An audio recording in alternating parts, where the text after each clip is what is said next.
কাঁচের বলের মতন স্বচ্ছ এই সাবুর পায়েস বাড়িতে একদিন বানিয়ে দেখতে পারেন। গরমে ঠান্ডা ঠান্ডা কিছু দারুণ ডেজার্ট বানাতে মন চাইলে এইভাবে একবার সাবুদানার পায়েস বানালে আশা করি আপনাদের খুবই ভালো লাগবে, আর একবার বানালে বারবার বানাতে মন চাইবে। তো চলুন বানানো শুরু করা যাক। প্রথমে একটা মিক্সিং বোল নিয়েছিলাম, তার মধ্যে আমি 150 গ্রামের মতন সাবুদানা দিয়ে দিলাম। এবার দিতে হবে বেশ কিছুটা পরিমাণ জল, আর এখানে আমি ছোট যে দানার সাবুগুলো পাওয়া যায় সেই সাবুদানাগুলোই নিয়েছিলাম। জল দিয়ে সাবুদানাগুলোকে খুব ভালো করে 3-4 বার ধুয়ে নিতে হবে, যাতে কোনো রকমের ময়লা না থাকে। খুব ভালো করে সাবুদানাগুলোকে 3-4 বার জল দিয়ে ধুয়ে নিয়েছিলাম। এখন হালকা জল আছে, এই অবস্থায় সাবুদানাগুলোকে প্রায় 30 মিনিটের মতন রেখে দিতে হবে। এখন 30 মিনিট পরে দেখাচ্ছি। এবার সমস্ত সাবুদানাগুলোকে ভালো করে মেখে নিতে হবে। এইভাবেই কিন্তু হাত দিয়ে খুব ভালো করে মেখে একটা ডো বানাতে হবে।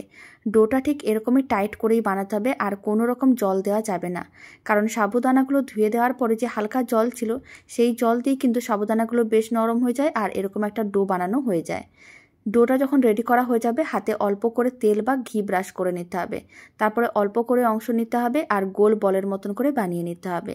সমস্ত ডোটার থেকে অল্প করে অংশ এইভাবে নিতে হবে, আর একটা ছোট্ট করে বল বানাতে হবে। এবার বলগুলো আপনারা চাইলে ছোট, বড় বা মিডিয়াম করে বানাতে পারেন। বলগুলো যেরকমই মাপের বানাবেন, রেডি হওয়ার পরে কিন্তু বলগুলো একটু সাইজে বড় হয়ে যাবে। তার মানে বুঝে নিতে হবে পায়েসটা খুব সুন্দর করেই রেডি হচ্ছে। সমস্ত বলগুলো রেডি করা হয়ে গেছে, এক সাইডে রেখে দিলাম।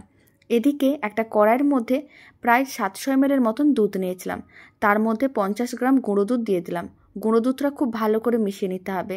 যে কোনো পায়েসের মধ্যে অল্প একটু গুঁড়ো দুধ দিলে পায়েসটা খেতে অনেক বেশি ভালো লাগে। আর আমি এখানে 100 গ্রামের মতন চিনি দিয়ে দিলাম।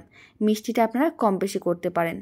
এবার সমস্ত কিছু একসঙ্গে ভালো করে মিশিয়ে নিতে হবে, আর চিনিগুলো মেল্ট হওয়ার জন্য অপেক্ষা করতে হবে। এই সময় আমি 3-4টের মতন দিয়ে দিচ্ছি এলাচ। এলাচগুলোকে একটু ফাটিয়ে দিতে হবে, এতে ফ্লেভারটা খুবই ভালো আসবে। খুব ভালো করে মেশানো হয়ে গেছে, আর চিনিগুলোও মেল্ট হয়ে গেছে। এবার দুধটাকে ভালো করে একবার ফুটিয়ে নিতে হবে। যখন দুধটা খুব ভালো করে ফোটানো হয়ে যাবে, ফ্লেমটা লোতে করে দিতে হবে, আর সমস্ত সাবুদানার বলগুলো দিয়ে দিতে হবে। এখন ফ্লেমটা মিডিয়াম টু লোতে রেখে দিতে হবে প্রায় 5 মিনিটের মতন। 5 মিনিট পরে এখন দেখাচ্ছি। আপনারা দেখুন বলগুলো দুধের ওপরে ভেসে উঠেছে, তার মানে বুঝে নিতে হবে বলগুলো এবার সাইজে বড় হওয়া শুরু করে দিয়েছে। এখন ফ্লেমটা মিডিয়ামে রেখে পায়েসটাকে বেশ কিছুক্ষণ রান্না করতে হবে, যতক্ষণ না দুধটা ঘন হচ্ছে আর বলগুলো সাইজে বড় হচ্ছে। আমি এখানে প্রায় 15-20 মিনিটের মতনই পায়েসটাকে রান্না করে নিয়েছিলাম। আপনারা দেখুন বলগুলো সাইজে বেশ অনেকটাই বড় হয়ে গেছে, আর পায়েসটা ঘন হয়ে গেছে। এখন পায়েসটাকে ঠান্ডা করে নিতে হবে। ঠান্ডা হওয়ার পরে পায়েসটা খেতে অনেক বেশি ভালো লাগবে। এবার একটা সার্ভিং বোলের মধ্যে পায়েসটাকে সার্ভ করে নিচ্ছি।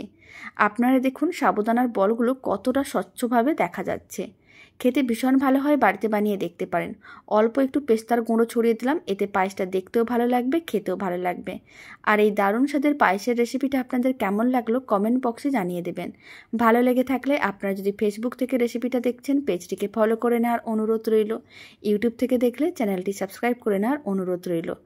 আপনারা দেখুন বলগুলো কতটা নরম তুলতুলে হয়েছে, দেখেই বোঝা যাচ্ছে।